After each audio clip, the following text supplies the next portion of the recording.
La séparation des ordonnateurs et des comptables. Quesaco. Pour gérer l'argent public, il y a un principe fondamental qui s'applique, c'est la séparation des ordonnateurs et des comptables. Qu'est-ce que cela veut dire? Les ordonnateurs sont ceux qui prennent les décisions en matière financière. Pour les dépenses de l'État, ce sont les ministres. Au niveau des collectivités territoriales, ce sont les exécutifs locaux, les maires des communes par exemple. Pour les établissements publics, comme les hôpitaux, c'est leur directeur ou leur directrice.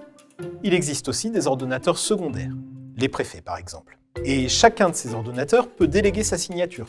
Mais ce ne sont pas eux les ordonnateurs qui manipulent les fonds. Ceux qui, en pratique, perçoivent les recettes et payent les dépenses, ce sont les comptables.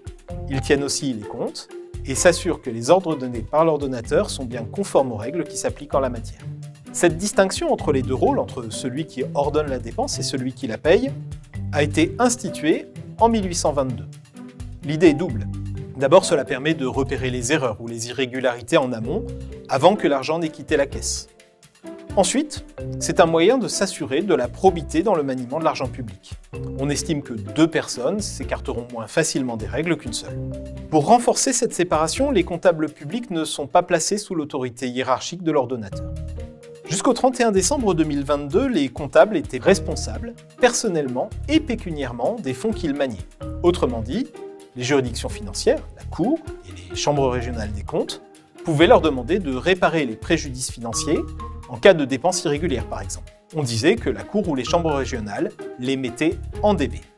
Ce régime de responsabilité des comptables publics avait été mis en place dès 1795 par Pierre-Joseph Cambon, qui a donné son nom à la rue où se trouve aujourd'hui la Cour des comptes.